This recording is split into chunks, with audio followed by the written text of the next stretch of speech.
Good morning, everybody, and welcome. Welcome to What Now with Scott Duffy, presented by SAP Concur. It is so good to join you this morning. It is Monday morning. There's so much going on today. It's crazy. I can't wait to share. This is going to be a big week. Can't wait to talk about the weekend. Can't wait to share about what's going on today, what I got going on the rest of this week. Want to share a little bit, start to tease a big event that you're all invited to on May 21st, 8 a.m. Pacific to midnight. It is going to be rocking. It is going to be awesome. I can't wait to share that with you. But I got to tell you, it's great to see you, and I'm so happy to be back. Again, this is What Now with Scott Duffy, presented by SAP Concur. If you're just joining us or it's your first time to watch the live broadcast on social media, I'd love to ask you to please drop your name in the comments, the industry that you're in, and the biggest challenge or challenges that you're having today, so that I can help to shape and craft this show for you. Because that's really my goal. My goal is really to make this about you and solving the issues and the problems and things like that are coming up as we work through this crisis together. Because look, at the end of the day, we will get through this and we will come out stronger, but only stronger when we're together. And so, again, I want to thank you for joining. We have about 30 seconds before we're live on radio, and until then, I just wanted to. We're going to let this propagate for just a few more seconds, and then we're gonna kick things off. Again, drop your name down here in the comments, and I want to hear from you. And I look forward to a great show with you. All right, here we go. Good morning. My name is Scott Duffy, and this is What Now with Scott Duffy, presented by SAP Concur. I want to welcome you from wherever you're listening. You can tune in each day at 10 a.m. Pacific time to watch the live broadcast on YouTube, Facebook, on Instagram, Periscope, and LinkedIn, or you can download the podcast. This show is for entrepreneurs, small businesses, and those thinking about starting their own companies. It's for people who've been affected by this crisis. Maybe they lost their business, they lost their job, they were furloughed, or they saw all of their consulting contracts disappear. And for a lot of us, it seemed to happen overnight. Now, our focus today is going to be, how do you work? How do you run a business when you're juggling being a mom, being a dad, caretaking for your parents, and all these other things? Because I have to tell you, like, today has been the most crazy morning. This has been like cray with the cherry on top this morning, trying to juggle all the things that I have going on right now with work. I have a big event that we're going to announce, trying to juggle all of that. And also, I had to try and do my kids' homework with them this morning that they were a little bit late doing. They had forgotten their Chromebooks at their mother's house. So we had to go do that this morning. And then I had to, it was just crazy. And I know I'm not the only one that's going through this. I know so many people are going through this right now. And it's something that I would love to talk to you about. And I'd love to figure out how we work through that. What are some of the things that you're doing? Some of the tips that you have, some of the ideas that you have for really being able to drop into your work and do a great job, do the job that you need to do, but also be a great parent, be a great, daughter or son, with your parents or all the other people that you may be taking care of and be responsible for. So that's something I want to talk about today. Now, our special guest today is one of my favorite people on the planet, Tara Garrison. Tara is amazing. She's a keto coach and a trainer. But what really sticks out to me about Tara is that she is a single mom with 4 kids that somehow has figured out to have an insane competition style physique. She has a thriving business and she's an incredible help to others. And so she's able to juggle all of these things. I thought this morning, because I'm having my own issues trying to juggle it all, it would be amazing to bring in Tara. And so we're going to have her join here in just a few minutes. But before we drop in, let's talk about the news. And good morning, Tim Slevin. It's great to see you. Your name came up over the weekend. We have to catch up after this. It is great to see you. I want to welcome Sita. Good to see you this morning. Linda Sunshine West. Great to see you this morning. Greg, it's awesome to see you. Over here on YouTube, good to see you. Bill and Jennifer. Tony, good to see you. Steve, thank you guys so much for joining. So in the news today, globally, over the weekend, we're at 4.1 million cases of coronavirus, 283,000 deaths. In the US, we're at 1.3 million cases and 79,000 deaths, if you believe the numbers. Now, what's interesting is this weekend wasn't a great weekend for data. We all want to get back to work. We want to go shopping. We want to go to the beach. We want to take these masks off. But what we saw this over the weekend was we saw the data that's produced by the same people turned a little bit negative on us. What we saw is in many places a significant increase in the number of deaths and an even bigger increase in the number of new cases, particularly in areas that had opened up over the last couple of weeks. And so I found that interesting. Also, the number of projected deaths now from the people that have been giving us these numbers that the federal government has been reporting has now doubled. And so over the past weekend, they've announced this 100% increase in the number of projected deaths. So it's kind of interesting because to me, it all just feels weird. To me, it just feels like, we want to open up. Many states are opening up. I see it here in California. I was in LA one day this weekend. I was at my home in Newport Beach in Orange County, another. And I see these businesses that are super eager to open and get back to work. And so many stores were open. But then there were others that were closed. It's like because of the restrictions and the way stores are being able to open, I go to one shop and the owner was there and there were people shopping. And then I go to the one next door and they weren't allowed to be open. It just, to me, it was confusing and it didn't make any sense. I think that the toughest part for me this weekend was walking on Balboa Island. So Balboa Island is this historic, iconic place near where I live here in Newport Beach. It is absolutely beautiful. And there's a super little quaint town and shops. And these shops are all owned by mom and pops. And over the years, I've gotten to know a lot of the people that are there and that own these stores. And we talk about business. We talk about what they're going through. I share with them ideas. So this weekend, I had a chance to walk Balboa. And it was so sad because so many of the stores that I would have gone to are closed. There were signs up in the windows that said store for sale, equipment for sale. There were people that were boxing their things, that were sweeping things out. And, one of the things that's really a trip about what we're experiencing collectively is we hear these statistics about how tough it is out there for many people, for many of us, for many small businesses. But we don't really see it. We don't really see it because we're all at home. And because we're all at home, it's not like in our face.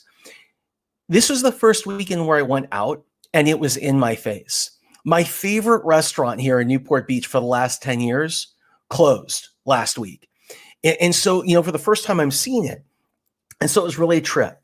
The most recent research says that 55% of SMBs are reporting they're going to be forced to shut down in the next 4 to 5 weeks, which is crazy. And one of the biggest points of contention in an area, I want to answer this question.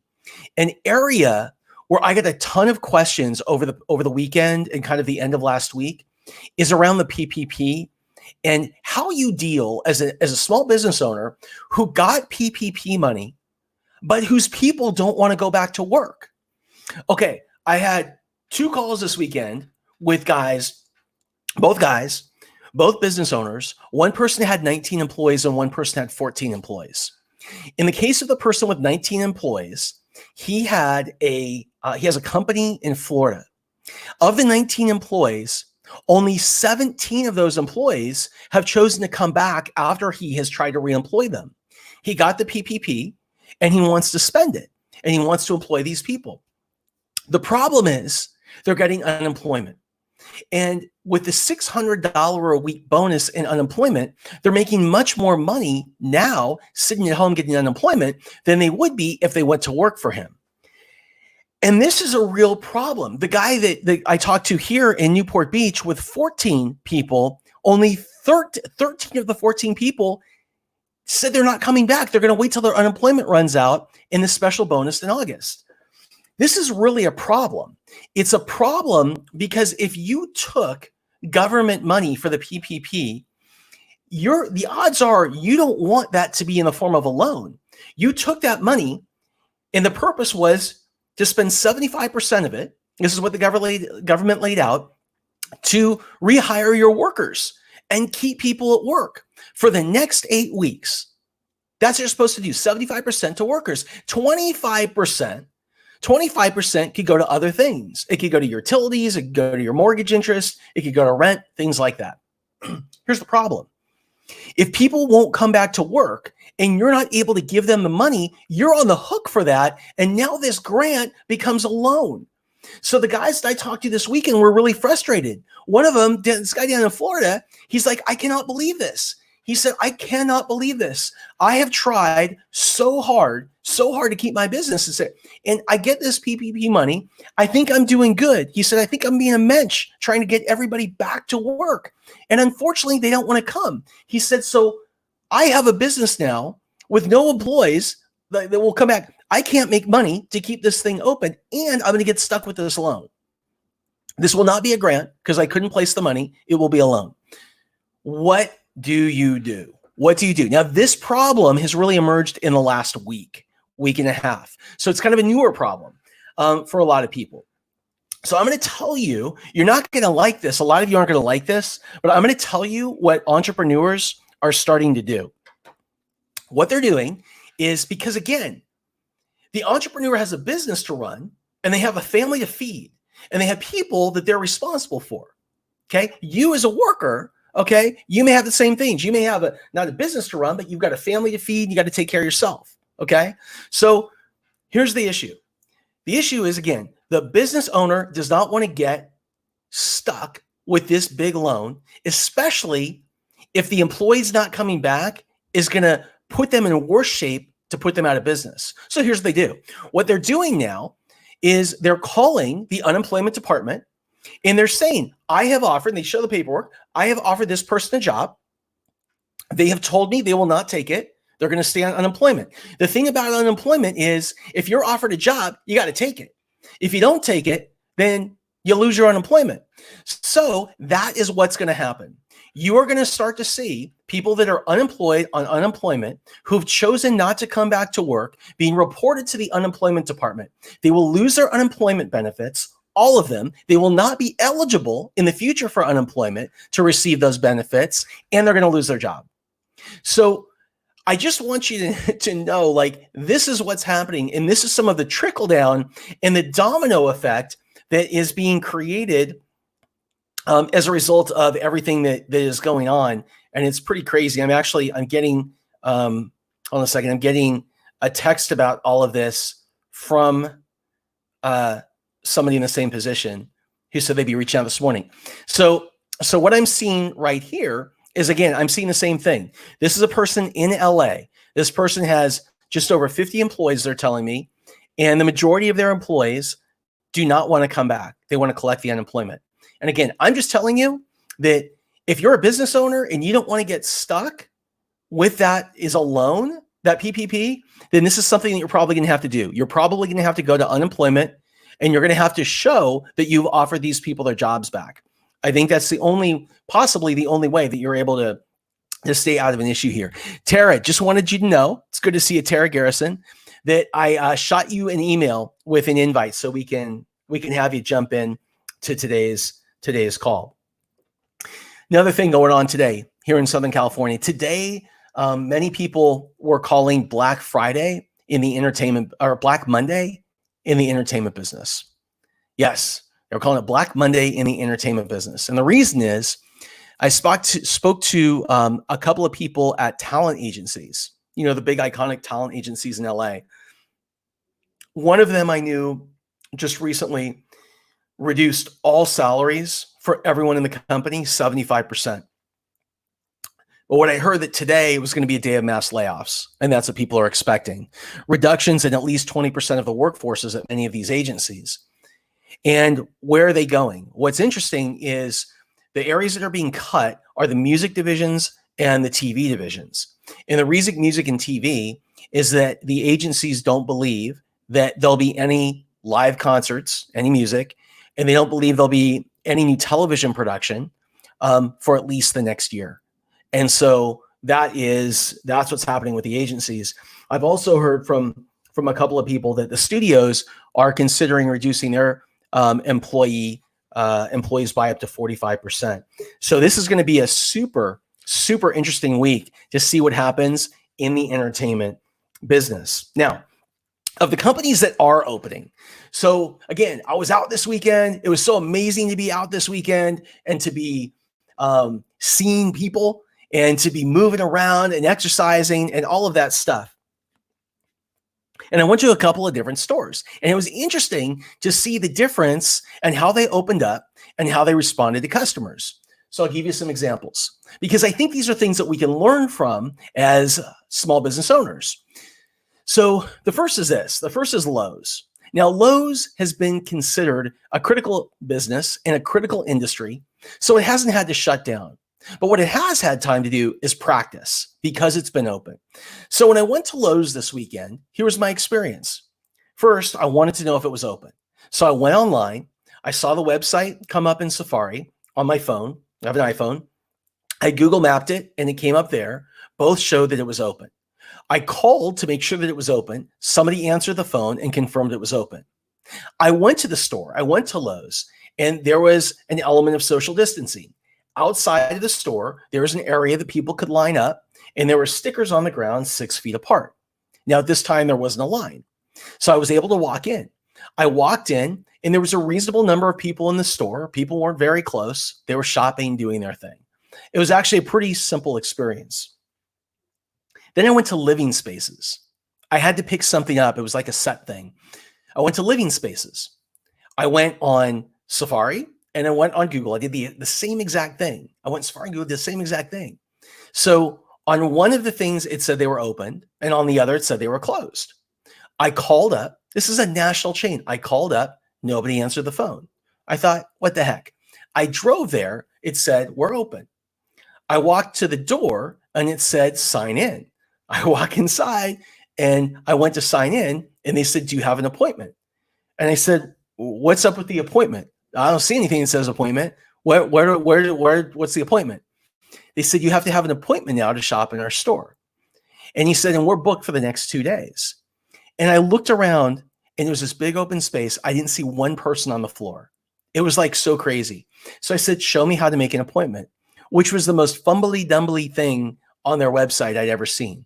And I look at this company and I go, this is a big brand. It's a national brand. I don't know for sure, but my guess is it benefited because lots of companies like it benefited from getting government assistance and funds. And to think that they opened that poorly really pissed me off because I know that there are a lot of small businesses that would have taken that money and that opportunity and created an amazing opportunity for their customers and would have figured it out. So I really didn't understand the fumble. The other thing that I just wanted to point out is with the airlines. I came from the aviation business. I had a private jet company in the private jet space. My company was bought by Virgin a few years ago, a company I owned. I was around 5 airlines at the time that Virgin was involved in. And here's the thing. I want to love the airline industry. I know how hard it is, but you know what? Flying on the airline sucks. It just sucks. The seats just the space gets smaller and smaller. The seats feel like they get tighter and tighter and all that kind of stuff.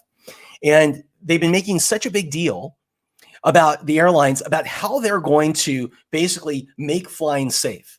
You're going to have to wear a mask. You're going to have to do all this stuff that we're going to have to do. What they're going to do is they're going to open up every middle seat. And that's how they're going to do. That's their part in the social distancing. I can just tell you that United Airlines is the most full of shit airlines out there right now.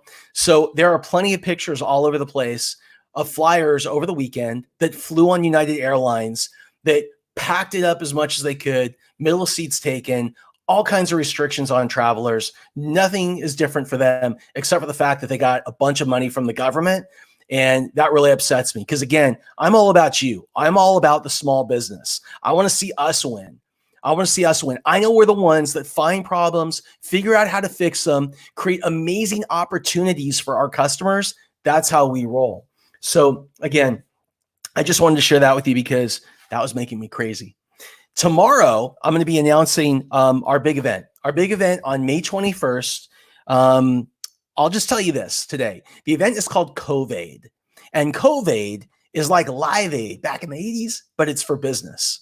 And we have assembled a group of, it's around 50 of the top celebrity like founders of amazing companies, athletes, entertainers from a variety of different industries that are going to be on for 16 hours, 8 in the morning till midnight on May 21st, and give you the best of what they've got. Not stuff that is theoretical, not stuff they read in the book, but what they're doing today that's working and what they're doing today that isn't working. Because my goal is to help you to get through this and get through it faster and get through it together. That's how we get through this, stronger and stronger together.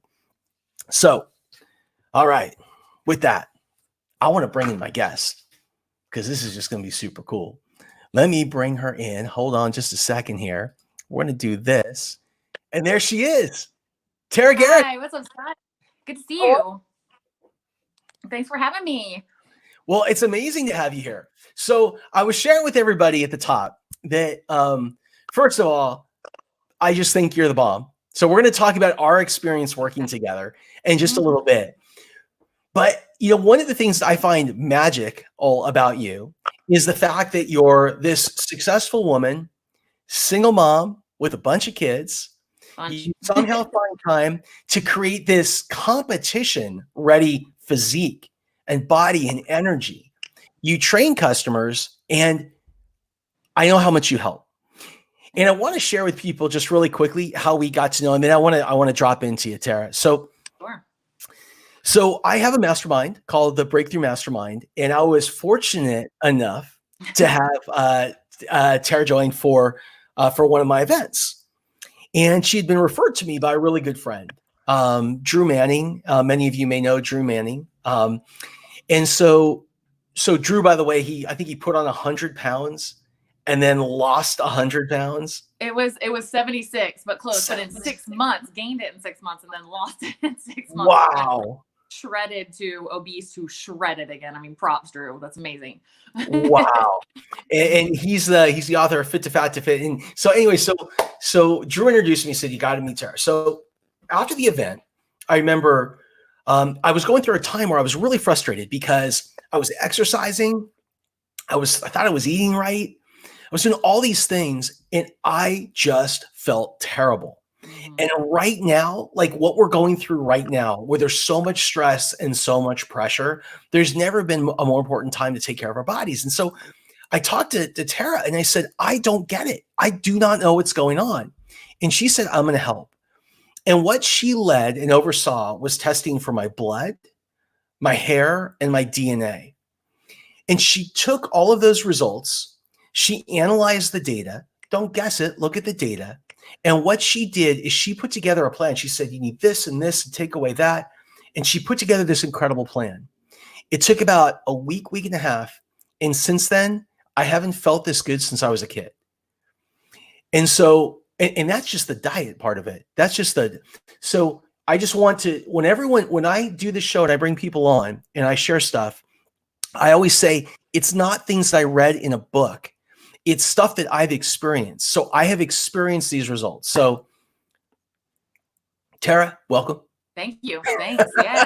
Let's dig into it. This is my life. This is my passion. This is what I eat, breathe, and drink and sleep all day long. So let's talk about it. Let's share how people can optimize. Yeah. Cause you've got an audience full of entrepreneurs who love to optimize.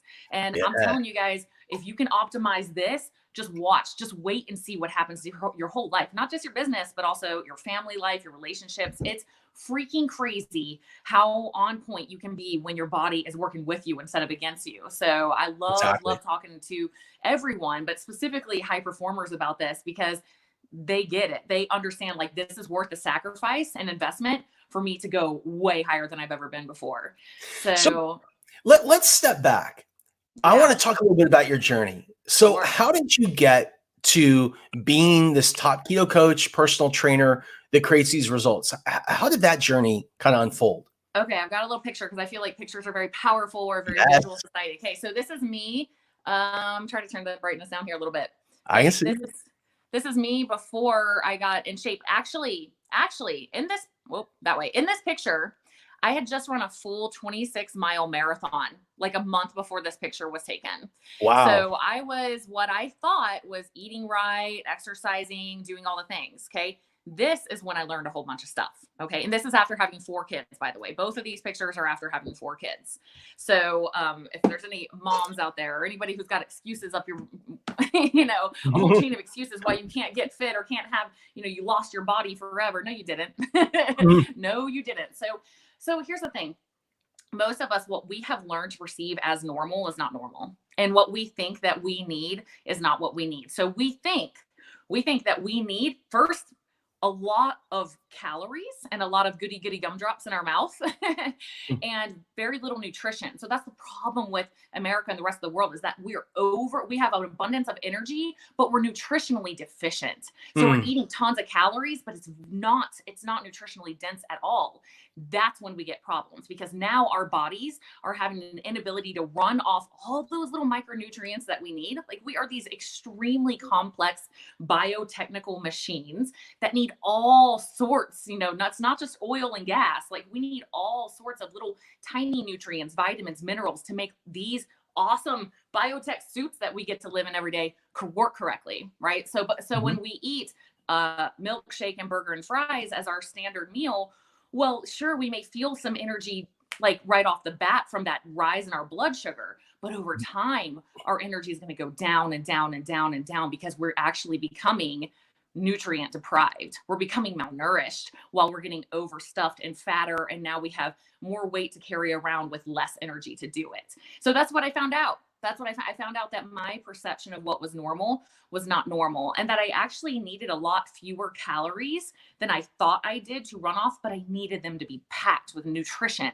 I needed more vegetables, fruits, high quality meats, healthy fats, vitamins, minerals. And we can get into what, the next level of this for me was what I did with you. And that's why I take my clients on these journeys. And of course I work with their doctors alongside with them, but when we find out that we have major predispositions for micronutrient deficiencies, such as folate, B12, maybe we have a dopamine receptor issue or something like that. Now we can help boost the body and the weaknesses that it's having, saying, here you go, body, we'll help you out right here. And now all of a sudden we're on fire and we're less dependent on so much sugar, so much caffeine, all these things to keep us going because we found out that if we just gave our bodies the thing it needed in the first place, we could actually run with a lot more power. Let me ask you this. What was the transition point from you from the one side of the picture, kind of the before, where you just run a race to the after side? What got you where did it click? Yeah, I love to talk about this, and I openly talk about this. It's not such a beautiful story. It's not like one day I just was like, yeah, I'm gonna be super fit. No, actually, what happened was kind of a very sad part of the story, but not right. Like I have gratitude for all of my journey. But what happened was like shortly after that, before picture was taken, I found out that my husband at the time had been addicted to pornography our entire marriage. And it was this big secret. And I've asked his permission to be able to share this publicly. And he said that yes, because we both talked about the healing that has occurred as one. He learned that he actually didn't have an addiction. It was a religious prohibition of being able to look at it in the first place that led to him feeling like he had an addiction when it was like once a month, twice a month, maybe twice a week, which is pretty typical for a lot of men, and so it's actually interesting because he has stopped looking at it. P.S. Side note, since this restriction has been pulled away. So I like to correlate that also to a lot of food addictions people think that they have. And I'm like, well, your restriction of it, I think, is what's creating the addiction in the first place. So let's dig into that psychology. But for me, at this time, I hadn't done any personal development work. I was what I would call very unconscious. And while cognitively, I thought this has nothing to do with me. Internally in my heart, I was like, yes, it does. Yes, it does. If I just get hotter than all those porn chicks, then he won't feel the need to do that anymore. So it was a very unhealthy motivation that got me started, that pushed me over the edge. And the reason I share this is because I really believe I hear so many high-level entrepreneurs and very successful people talk about how an unhealthy motivation is what kickstarted them into the path that they're in now. Like maybe their dad told them they weren't enough, or they had a divorce and their ex-spouse told them they would never amount to anything and they knew it. And they were like, I'm going to show them, which is not a great, healthy motivation, but maybe, just maybe that happened for a reason. Maybe that happened to kickstart you in the path that you're on right now. And if you can go through healing on that journey along the way, then maybe it was all beautiful. And that's what I've experienced. So now what started as this scarcity, not enough, I have to look better, blah, blah, blah, turned into this ultimate fascination with the human body. I was like, this is freaking incredible. I can change my choices and totally shift how I look and how I feel completely. That's extremely empowering. That's what led me on the path of entrepreneurship. It's what taught me I can do anything. If it's I call it the ultimate personal development journey. If you can master your body and the biochemical urges that you have, and you can say, hey, hang on, body, I love you enough to say, we're going to make these changes. And I know like cake at 10 o'clock at night sounds really good, but we're not going to do that because we got something else we're going for that's bigger than that. It's the ultimate personal development journey. And that's what I found throughout this process.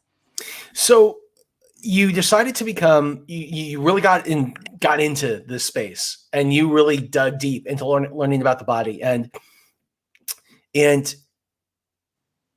one of the things that I think fascinates me is that you were going through this journey and you were launching a business, and you were kind of launching yourself, like relaunching yourself. And you have all these kids. So I want to talk for a minute about how we juggle it, because I've got to tell you, this morning for me has been so hard, and I know I'm fortunate in so many ways, right? But it has been so hard trying to manage my work, trying to get the kids up and get the kids fed, trying to, when I've got all these other things that are pulling at me. And during this time where, we're in crisis right now, we really, I think a lot of us just really want to stay in. We feel like we have to be locked in. The most important thing sometimes feels like it's making that extra call, picking up the phone, because maybe there's money or a job or a deal attached to it. But we have responsibility, and it could be the kids. It could be our mother, we Sita, and, with her mother, how involved she is and things like that. How do you do it? Okay, this is how I look at it. Well, one, let me say that I have a strong support network with my ex-husband and his wife, like that we get along really well, and it's very supportive. I was just texting him this morning, hey, Micah's got an appointment at 11 with his teacher on the, oh, thanks for letting me know. So I'm grateful that I have that support network, and I wish more people could have that situation, but it takes both sides to want it. It takes both sides to want it. If both sides want it, it's freaking beautiful. Like it can be amazing. But on my side, sometimes, yes, like my mom actually got COVID, and she's in a nursing home in Texas, and I'm her power of attorney because she had just had a major stroke right before that. So we were like, oh my gosh, this is such a bad situation. And so not to mention, I just made a huge shift in my business. So I'm in major growth mode right now. And I know you entrepreneurs know what I'm talking about. It's just all day, all night, nonstop, crazy. And then all of a sudden I'm homeschooling my kids, and I'm my mom's power of attorney. And there's the emotional stuff of, is my mom going to die? My siblings and I are talking about funerals, how we're going to handle that if that happens, And then my refrigerator went out, the whole thing, and I couldn't get someone to come fix it. So I'm like, oh my gosh. And finally the guys come in, I'm having this day, right? And so the guy's fixing my fridge. There's water all over my kitchen floor. The kids are going crazy. I'm trying to do live video interviews all day. Like, hey guys, be quiet. It's just crazy. And what I've learned, two things. One is I love a good challenge. I love to see how I can perform under pressure. Like, I'm like, bring it. And I probably shouldn't say that, but I do. I don't care. Bring it, universe. I got it. I will, because I know it's going to be for my own good. I know if I look at it in that light, that this is for my own good and my own growth, even though it sucks in the moment sometimes, I know it's going to grow me. The other thing is I look at my kids as my first organization. And this shift came for me from Tony Child's Gratis Shift program, our friend Tony and Breakthrough. Amazing. I love his Gratis Shift program has been like amazing. I do his little thing every morning, but gratitude. So as soon as I get in that victim mindset of, oh my gosh, this is so hard, I'm so overwhelmed, it's like a trigger for me to say, what do I need to shift here? What do I need to shift? And so the way I look at it is my kids are my first organization. This is the first business that I run. And if I can't lead them effectively, how am I going to am I going to lead my organization effectively? Interesting. And kids are a great testing ground, because kids will not say like, oh, I don't like the way she's doing this, but I'll just go ahead and pick up the slack anyway. Nope. Mhm. They are a true testing ground of what kind of leader you are. So Hmm. I instantly got out of victim mode with my kids through this methodology. Like I would come, they'd come home from school. I might be on an interview or doing something, and I come out and there's food all over the kitchen. They've left the Yeah. bread out, the jelly, there's just stuff everywhere. And I'm like, instantly I want to go in victim mode. Well, are you guys freaking kidding me? I'm working and I was like, why are they doing this? One, because I have no established rule in place. And two, there's no reward or punishment for doing. Why wouldn't they? They're just kids.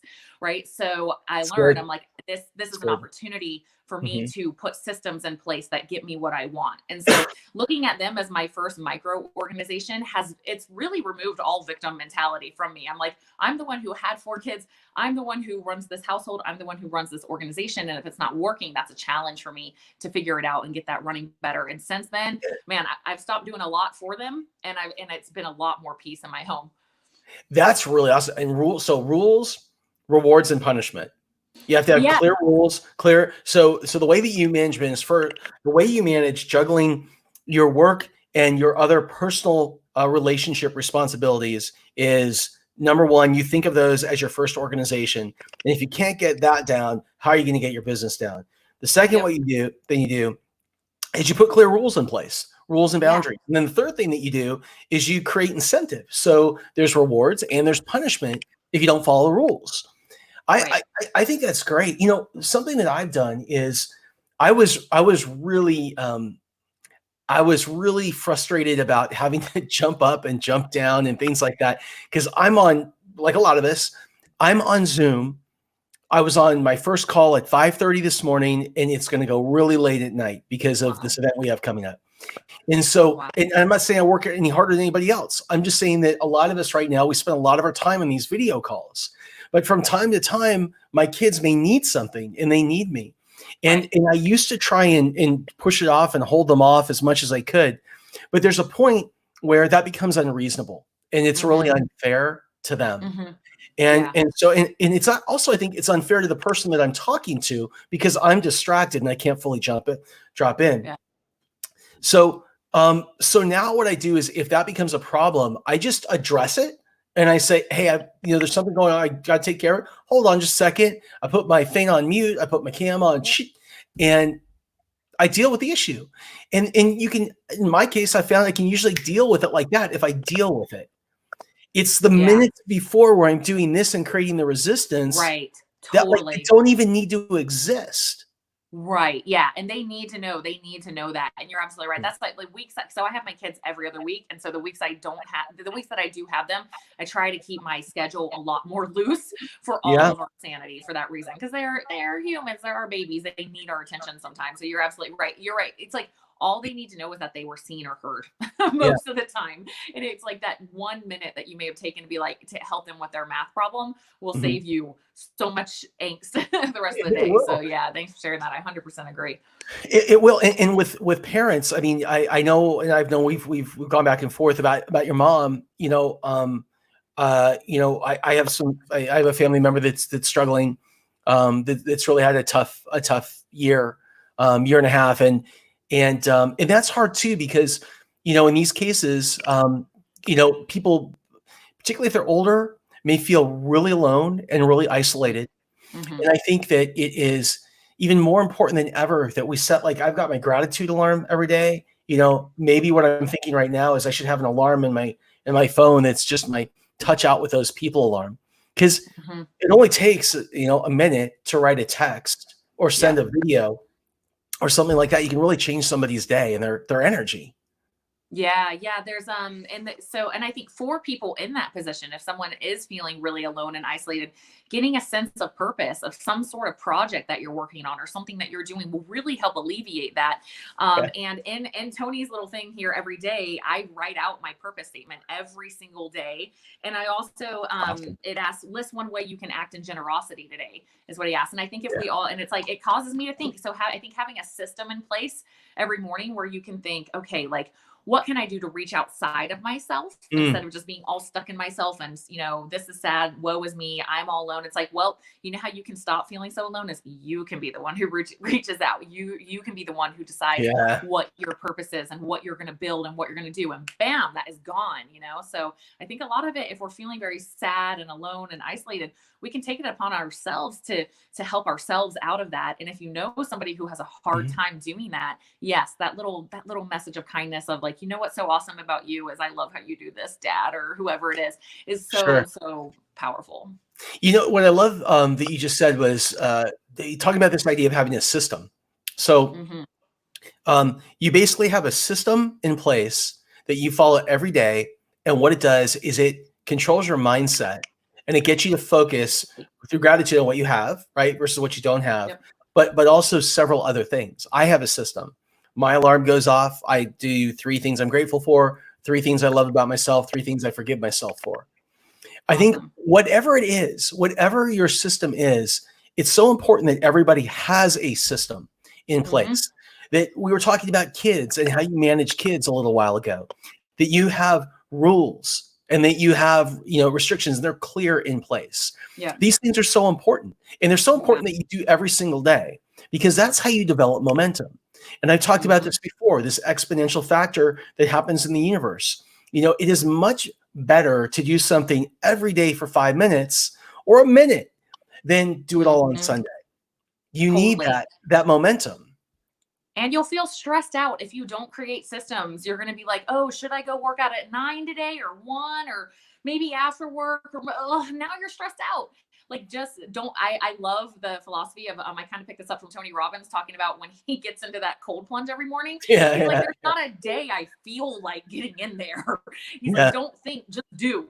And that I do Mhm. cold showers every day too. That's part of my routine. And it's like, I don't ever like, yay, here comes the cold freezing part. I can't wait for that. I don't think about it. I just do it, and if we can get more systems in our place where we don't have to think about it and we just do it, now we're inviting power into our life with less stress.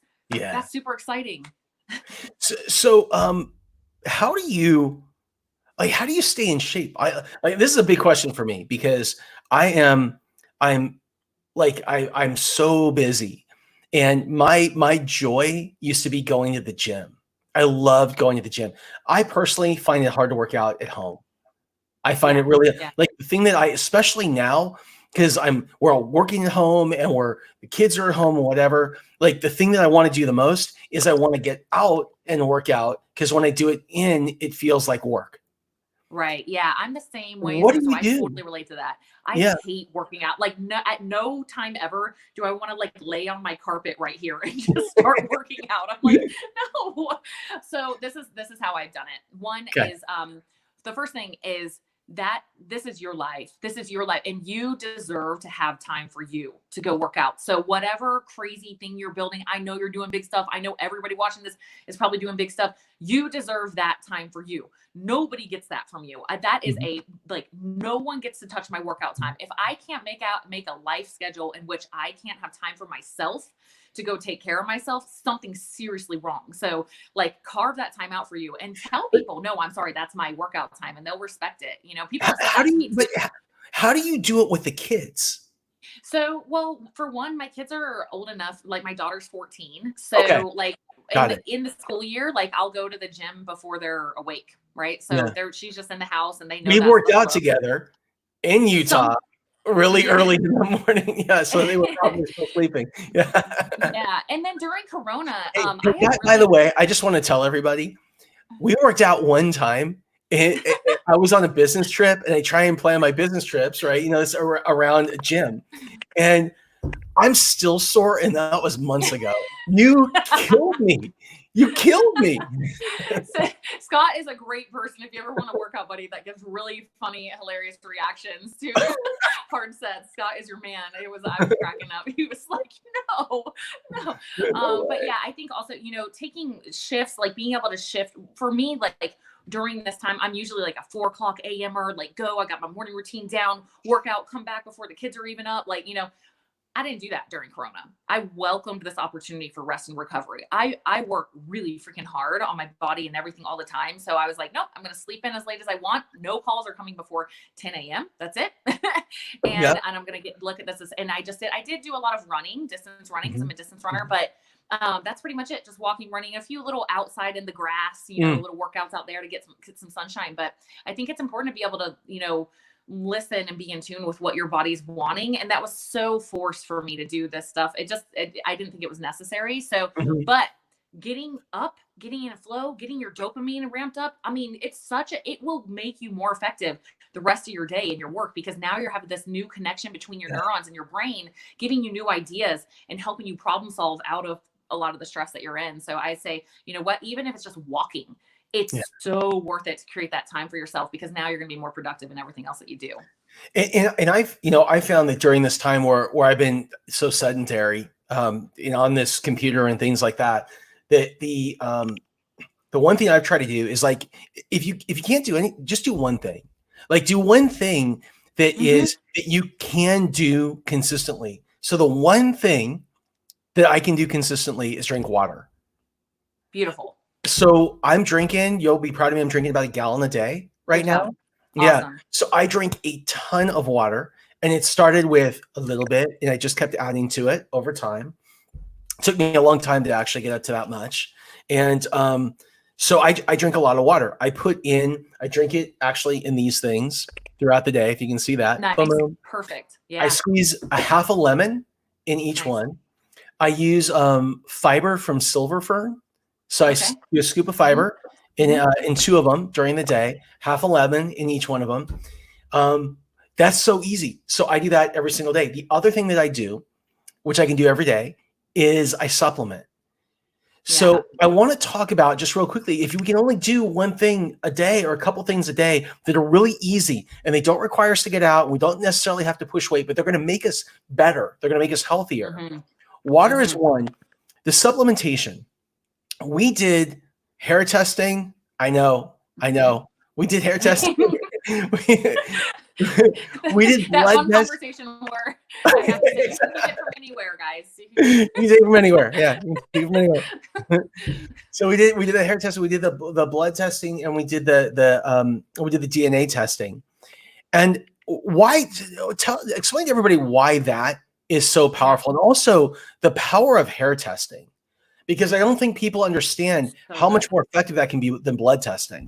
Totally. Yeah. Okay. So here's what it is. The reason I do DNA testing now, I'm a firm believer in epigenetics, which means that you can create a different expression of your DNA based on your lifestyle and your environment. But if we take a snapshot of your DNA and we can see that you have a double mutation on a certain gene, and especially one that's heavily researched, there's a high likelihood that you may need nutritional support there. So let's use folate as an example, because the MTHFR gene mutation is very common. So if you have a high likelihood to not be able to convert folate out of your food, and then we can look at blood tests and hair tests and see we look at red blood cell count, we look at magnesium, we look at all these things, and we're looking at your predispositions and correlating those to what's actually happening in your body. I just did one the other day on a friend who, he's like, yeah, I always have low vitamin D. If you have low vitamin D, can I just rant for a second? Yeah. If you have low vitamin D on your blood test, that is super freaking important. You can't just be like, hey, I guess I'll whatever. It's not just some little vitamin. It acts like a hormone in your body. I want you to look at it as you have a hormone imbalance. I can't say this enough. Vitamin D causes so many things to go wrong, and it's so common. So if you have done a blood test and you have low vitamin D, please, for the love of God, get out in some sunshine or supplement vitamin D, 5,000 to possibly 10,000 IU a day. Ask your doctor about it. You need to get that up. Okay. So for example, on my friends, he had a gene SNP that said he would be likely to have low vitamin D. He's like, oh, I just did a blood test a couple months ago. I do have low vitamin D. And he's like, yeah, I kind of been taking it. I'm like, no, you have to take it. So get out, get some sunshine. That's the best way to do it. It's going to help you not get high cholesterol. Because if you have higher cholesterol numbers, that's not necessarily a bad thing in all cases. But when we match that with high inflammation, like CRP, which we can check for in DNA if you're predisposed to having high CRP, which is C-reactive protein, which is one of the most important blood tests you can get. It will tell us how inflamed your body is. So if you have high cholesterol and you have high CRP, high inflammation, now your arterial walls, your vein walls are hardened. And that's when we start to see the problems, right? So these are things that we can correlate, like, oh, do I have a tendency for high inflammation? Do I have a tendency for low vitamin D?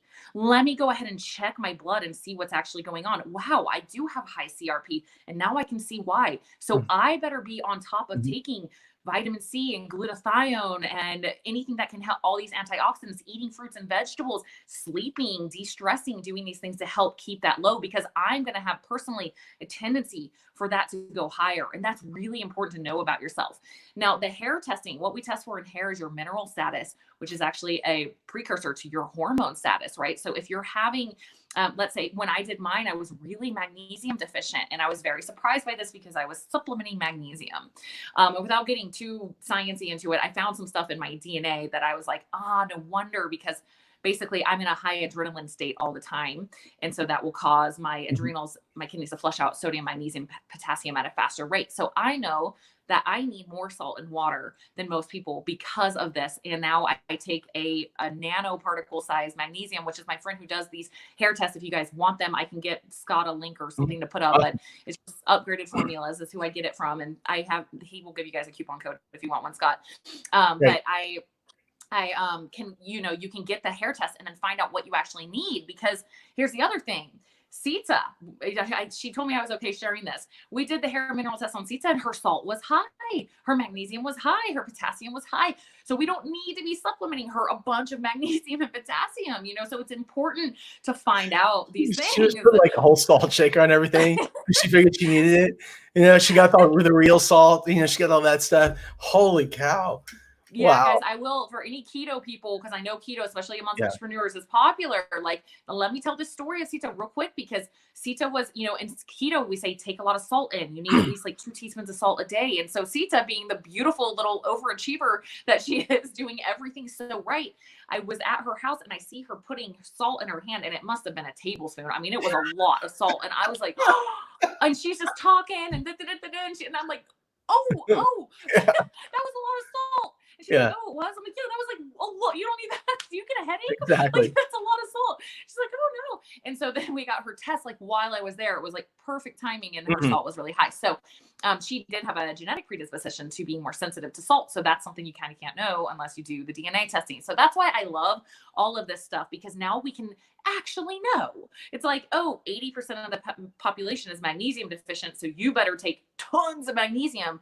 We can't really say that anymore. Just find out. You can do a simple test. It's less than $200 to find out what you actually need. So what was really interesting about the testing that we did is that you looked at my blood, you looked at the hair, and you looked at the DNA, and everything was consistent. The blood in the hair told a story, and you looked at the DNA, and you were able to tell me why. And then when you told me why, for example, I said that I take this, and you said no, but if you look at why, you have to take this with this. And so that's, for me, what happened was, it was just a couple of things. By the way, I take liquid minerals, I take liquid vitamins. They're pharmaceutical grade. They're amazing. We can share all these resources with you and stuff like that. But the reason this is so important to me today, this topic, is this. I was watching the news this weekend, preparing for today, and somebody was on the news, and they were talking about the death rate in the United States with COVID. So I shared in the show weeks ago, a few things. Number one, the death rate always lags the infection rate. So the infection rate can be on the curve, but the death rate is going to increase. It's a lagging indicator because people have been on ventilators. They've been fighting infection and things like that, particularly older people. And what happens is, and so they takes a little while for them to start dying at scale. So we knew that in May, and we knew in June and July and into August, we were going to see this much higher death rate, even if the number of new cases was going down significantly. We also knew that the death rate in the United States, the average kind of person that was dying, would be younger than the rest of the world. And the reason it would be younger than the rest of the world is we're so freaking fat. Is it that we're so overweight, There's so much diabetes. There's so many things like that the body acts in many ways like a person that's much older. And so it was projected that in the United States, the death rate, you'd see a lot more people that got really sick that were in their 50s and 60s, not just 70s. We knew that. So this weekend, I'm watching the news, and the person says, he's talking about this, and he's talking about as the death rate is increasing in the country, we're seeing the average age go down. And he says, so the new old is 50 years old when we're looking at this disease. And I thought, I'm 49. That freaking sucks. That's horrible. And then what I thought about is this. A lot of people, particularly recently, have been really saying to me, you got to chill out because I work so hard, right? I work so hard. And what I do is really emotional because I'm working with a lot of people right now that are struggling one-on-one, and it feels like taking a lot on. And so when I heard that, I heard what people were saying to me were like, dude, you got to watch your heart. Dude, you got to watch this. Dude, you got to watch that. And so I really wanted to talk about health today. And that's really why I wanted to have you on. And I'm so grateful. If we could only do one thing during the day, because that's all we have the time or the money or the space for, what would we be doing to make ourselves as healthy as we could with that one thing we could do? Honestly, if I have to pick one thing that you can do, I would say sleep more. And let me share this real quick because why? So at the beginning of COVID, I told you I was getting up at 4 o'clock. I was like that, like win the day. I'm like, well, everyone else is sleeping, I'm winning. I was totally in that mentality. That's you. Okay. Yeah. I already crushed out 10 things before you guys even woke up. But guess what? I also wasn't going to sleep at 8 o'clock at night. I was going to sleep at 11, pretty normally, like 12 sometimes. I'm like burning through and I'm like, that's okay. I can catch up on the weekend and I know this is bad for me. But right now I'm in go mode. I'm in hustle mode. I just got to do this right now. Well, guess what happened? COVID hit. I decided to start letting myself sleep as long as my body wanted to. I lost at one point, I hit 16 pounds lost during COVID. Wow. From sleeping. Wow. I'm kid you not, because what happened, and also granted, I wasn't lifting as much. I'm sure I lost a little teeny bit of muscle mass, but it was a lot of fat mass too. And I'm telling you, I know some of it was a decrease in inflammation, but some of it was because my appetite went so far down. Like I couldn't stop talking about it for like a week. I'm like, I am not hungry at all. Like I get it. I see with a correlation to sleep. With the correlation to sleep, because when you are stressed out like a mother and you are not sleeping and you're tired, your body is saying, holy crap, I need energy. Let me get it from food, and let me actually get it from the food that's going to spike that energy the fastest. So we have carbohydrate cravings. Right. We stop having willpower. We want to eat all the bad things because we're just trying to freaking survive. And so if we can switch that and we can start sleeping, oh my gosh, the level of stress goes so far down. I'm actually on a no caffeine kick right now. I was scared to freaking death to do this. I'm only 4 days in, but already in 4 days, I'm just so much more chill. And I think a lot of this has all come because I've been allowing myself to sleep. And I will say, also on your note about the younger people dying and all this, it's not just obesity. It's the immune system. It's autoimmunity. It's the immune system fighting against itself. And you know what puts our immune system in a really compromised place? When we are eating inflammatory foods all the time and we're matching that with lots of life stress and very little sleep. So I would say it's not necessarily about your body composition or any of that. It's about the stress state that your body is in. Inflammation is the root of all disease, period, end of story. And the ways to get inflamed are put inflammatory foods in your body. Don't get enough sleep. Maybe over exercise or under exercise, being in this unhealthy place, that's what messes up our immune system. So I say, if you want to do anything to help boost your immune system and in light of everything going on, freaking get some sleep. Get some sleep. You need it. You need it. And no, I did not want to hear that message 2 months ago, but I'm telling you, let me be the person to say it's true. You bought sleep. So how do we get a hold of you? How can people get a hold of you? I'm all the time on Instagram. Super easy to catch on Instagram, Coach Tara Garrison. I'm here on Facebook, Tara Garrison. And then, of course, my website is CoachTaraGarrison.com. Awesome. Tara, thank you so much for joining. Thank you so much. Amazing to see you. You too. Take care. And we're going to switch over here just real quick. I'm going to do this. I'm going to do a little this and a little boom on here. Look at how we do this. All right. Cool. Well, I want to thank all of you guys for joining today. This is What Now with Scott Duffy. You can tune in each day and watch the live broadcast on Facebook and YouTube. You can tune in each day on Dash Radio Nationwide, or you can download the podcast. I want to thank all of you for joining. We'll be back tomorrow. We have an incredible guest, Amelia Antonetti, who is the #1 crisis manager. She's probably considered the #1 crisis manager in the United States.